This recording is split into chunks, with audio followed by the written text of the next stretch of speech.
Welcome to today's topic, the history of mental health. For some of you, this might feel new, but together we're going to explore this important subject and why it matters.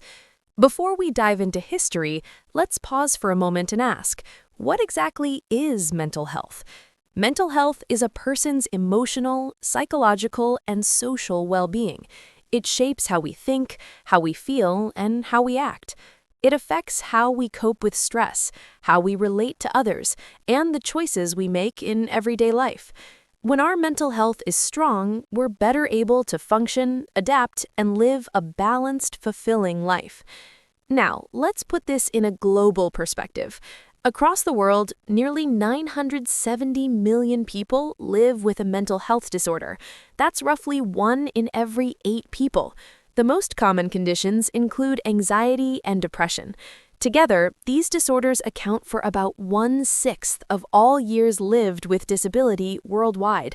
These numbers show just how widespread mental health challenges are and why understanding their history is so important.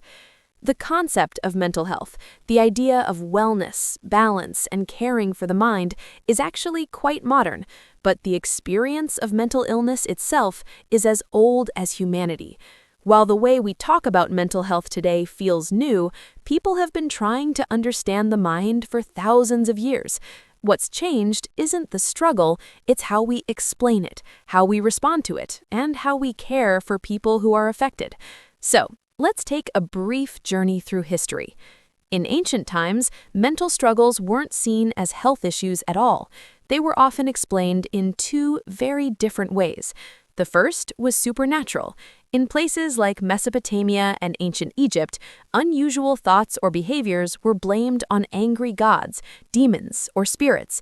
Treatment involved prayers, rituals, and sometimes even drilling holes into the skull, a practice known as trepanning, to release those spirits. But not everyone believed this. Around 400 BCE, Hippocrates began to suggest something radical for his time, that mental disorders came from the brain, not the gods. He believed they were caused by imbalances in bodily fluids, known as humors. For the first time, the mind was being linked to biology. Moving into the Middle Ages, things took a darker turn.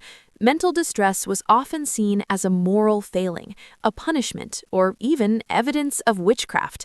Care wasn't about healing, it was about control. By the 17th century, large asylums like Bethlehem Hospital, also known as Bedlam, were created. These weren't hospitals as we know them today. Many were overcrowded, neglectful, and focused on keeping people out of sight rather than helping them recover. Change began in the 19th century. Reformers like Dorothea Dix and Philippe Pinel argued that people with mental illness deserved dignity, fresh air, kindness, and humane treatment.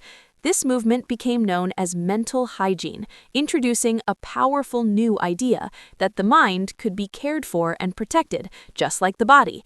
The modern concept of mental health didn't fully emerge until after World War II.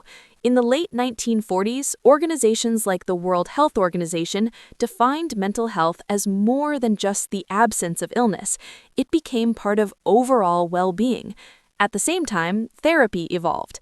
Instead of only trying to fix a broken brain, psychologists began asking deeper questions about thoughts, emotions, and lived experiences. So, is mental health new? The symptoms? No. Ancient texts describe depression, anxiety, and psychosis. Stigma? Also no. Fear and misunderstanding have existed for thousands of years. The idea of wellness? Yes.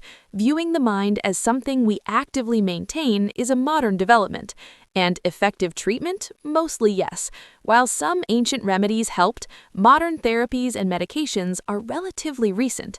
This leads to an important question. If we've known about mental struggles for so long, why haven't we solved them? Part of the answer lies in invisibility. Unlike a broken bone, mental health issues can't always be seen. For centuries, that uncertainty was filled with myths and blame. Humans are naturally cautious of behavior they don't understand, and that fear often turns into stigma. Another reason is history itself. Mental illness was long associated with sin, weakness, or danger. The legacy of asylums taught society to fear and isolate rather than understand, and those ideas still echo today. Modern life also plays a role. Our brains haven't changed much in thousands of years, but the world has. We live faster, under constant pressure, and surrounded by comparison, especially through social media. Our nervous systems are stretched to their limits. And even now, access to care isn't equal. In many parts of the world, mental health support is expensive, limited, or unavailable. When people can't get help, symptoms worsen, and visible crises often reinforce stigma. So, is mental health an issue of the rich, the poor, the West, or the global South? The answer is no. Mental health affects everyone. Every single person exists somewhere on the mental health spectrum, and anyone can experience challenges. When certain groups are affected more, it's rarely due to personal weakness and almost always linked to stress, inequality, and social barriers. Young people, especially young women, are experiencing rising levels of anxiety and depression. People living in poverty face chronic stress from financial insecurity and housing instability. Marginalized communities often experience discrimination, trauma, and reduced access to care. And people living with physical illness are far more likely to struggle with their mental health. So when we talk about mental health, we're not talking about them, we're talking about all of us. Understanding this history helps us move away from judgment and towards empathy, and it reminds us why kindness, awareness, and support still matter, today more than ever. I hope this has given a helpful overview of the history of mental health and how it has developed. Please remember to be kind to one another and always seek support. Thank you for listening.